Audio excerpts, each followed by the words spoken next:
Okay, I think everything's set. Looks like game number 3. We are on Ride of the Valkyries here in the finals of Monday Night Starbow number 33. Spawning the bottom left corner, your Swedish Terran player wearing blue, it is Dirtybag. And down in the bottom right-hand corner, playing as Red Zerg, looking for 50 dirty esport dollars that are actually real dollars. It is the Red Bandit, playing as Red and Zerg. Yeah, our esports dollars are real dollars. We're not some shady organization that doesn't pay out our monies. We pay them out as long as those players have PayPal accounts. Alright, TRB gonna immediately send the drone scout. He wants to know if Dirtybag is up to any shenanigans. This is a bit of a weird map where you can see the clouds beneath the map. It's kinda crazy. Look at that, man. You know, he wants to check, make sure there's nothing weird, no weird proxies.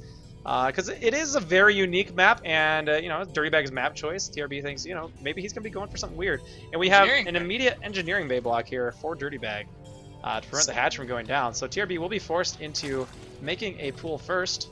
So that is one obnoxious thing that Dirtybag is able to do because he knows the spawn location of his opponent. Sorry, what did you say? Something about the dishwasher? And this SCV is still alive. Gonna try to get as much health down, and now he cancels. Very nicely done. Dirtybag saves the SCV. We'll send him home and try to keep him alive. Meantime, TRB will go ahead and start punching away. Oh, look at that. Look, I never looked at that, how drones attack. They basically just punch. So, before this game gets underway, as Vec already said, this map's a little strange. So, as you have your natural, but it's a little big and misshapen. It's kind of like elongated in this really weird shape. And the backside match is actually 2 mineral patches, both 16 minerals. If you mine them out, you can send units in the back. Right outside of that, you do have a third base, but it's a mineral only. And after that, you basically can't establish bases. Like, there's a false persona of like you can up at the top side, but don't lie to yourself. You can't. Like, it's impossible to establish bases up there. I have established bases up there. It's not impossible. Don't believe Kellis. He is a liar. There's also this you just have to have really good army positioning in the middle of the map, and then you can do it. Or just be ahead, maybe. I don't know. Also, in the middle, we do have this 10 mineral 1 gas space, only accessible by air, and there's no mineral patch blocking, so you can just drop a drone or float a command center over and nothing will stop you. And as you already saw from this map, there's a very short air distance. So it is pretty easy for mutas or banshees or dropships and whatnot to fly back and forth and just peck away a lot. Although your main mineral line is relatively defended from said air attacks. Right. Very true. So TRB, once again, going for the incredibly fast layer. Because he had to actually go pull first because of the hatchery block, he's going to be having his layer finishing pretty soon after his natural hatchery finishes. So TRB continuing with the incredibly aggressive plays here, which have definitely paid off for him so far in this series. In the meantime, Dirtybag taking straight to Starport. We did see that fast factory come down, and it's a 2-port! Banshees! It's, yeah, Banshees or Wraiths, one or the other. Dirtybag will be going for, yeah, could be 2-port Wraith, could be 2-port Banshee. 2-port Banshee off 1 base with overcharge. I'm not sure how sustainable it is, but I believe Wraiths are less expensive than Banshees, correct? Yes, okay. I did dabble in Terran a little bit. You can do 2-port Banshee for like 2 Banshees with overcharge, and after that you start running out of money. But you can do it for a little bit, so it's not a terrible idea. And actually, you do have a Wraith in a way, which is, I don't know how I feel about Wraiths, because Wraiths don't deal damage to ground. Again, you think they can, but they really can't. But here's the cool thing about Wraiths, right? They kill overlords pretty quickly, and then they can cloak. And if they've killed the overlords and they're cloaked, that's pretty good. And they can, you know, they can still do a decent amount. If you get a decent number of Wraiths out, they can still poke those drones. And you know, Banshees don't fight mutas very well, and that's what TRB is going for. So the Wraiths, definitely a good choice here for Dirtybag. Should serve him well. He's already got 2 outs, and TRB, I do not believe, has any idea that this is what he's up against. All he knows is that Dirtybag is on 1 base. So it'd be really cool to see this 2-port Wraith and how it works out here. Actually, I bet he's gonna follow up. I want to see if he's gonna follow up with a Banshee or a Wraith, because Wraiths don't start with Cloak, but now he's upgrading Cloak, so he's probably gonna get a bunch of Wraiths. So as you said, Wraiths do a lot of damage versus overboards. TRB now knows about it, but is supply blocked here. Now he's starting to produce Scourge. Love this play. Good job by TRB. Knows, okay, I've got to deal with these. The mutas alone will not be enough.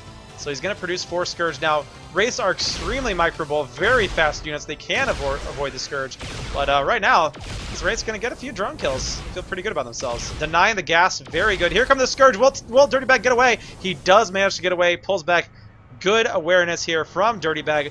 Now, are there any turrets up? Will he be able to fight against these mutas and avoid the Scourge? Okay, TRB forced to head back. Now, TRB does have his natural.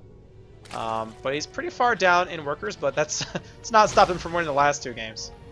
Now, fun fact, Scourge and Wraiths have the exact same movement speed, so if they both hightail it and they fly in straight lines, the Wraiths will escape every time.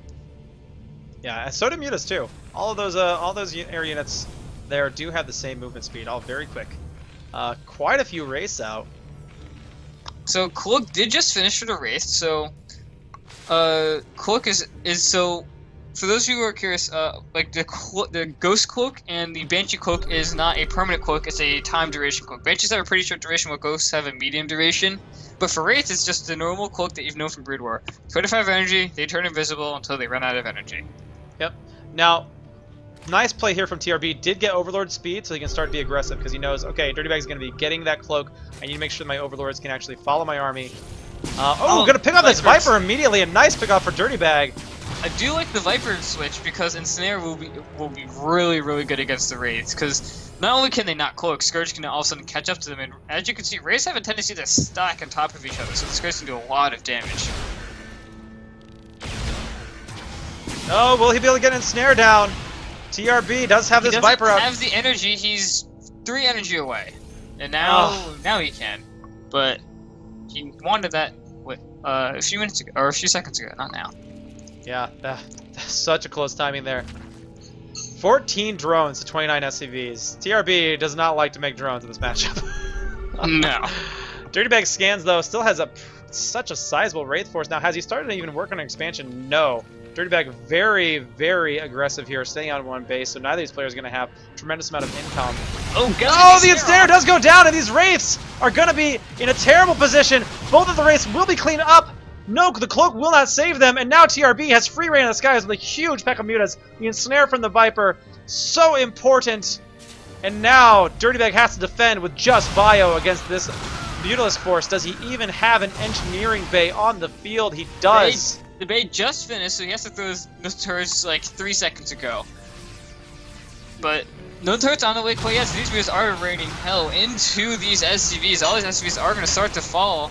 The Bio will actually take out an Overlord, interestingly enough. But the mutas are going to be forced back, and 2 turrets are now on the way. Yeah, will either of them get a chance to finish, though? Dirtybag has to stim once again. And TRB picking off medics, picking off Marines everywhere. Will he be able to get this upgrade? Barrel Stabilizers is not done yet. Not going to be able to go for it yet. You know he wants it, though. Yeah, these mutas are doing so much damage. This missile turret is going to go down. The other one is wait, the only repair? Nope, maybe not. This second missile turret has never actually finished. 9, 8, 7, 6, 5, 4, 3, 2, 1. Boom! Oh! I saw the number 1 appear. That was close. Wow. Oh no, he pulled off the repair again. Wait, no. No, wait. no! Dirtybag, no!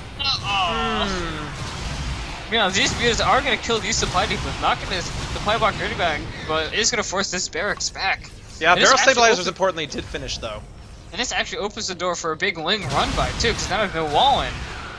These mutas though are going to run in and going to do a bit of damage, and are going to be forced back by the Marines. But only a few medics here. Dirtybag GG's. TRB takes the finals 3-0. Wow. Very impressive tournament run here from TRB. Let's go through his tournament. First of all, 2-0 over Moxie Legend, a very, very good player. 2-1 over the pro gamer Morrow from Team Property. 2-1 over Franskar, another excellent Starbow player. And then finally a 3-0 in the finals over Dirtybag. TRB, the fantastic tournament. That was nuts. Absolutely very good crazy. Game. A very good series. Just a very good tournament by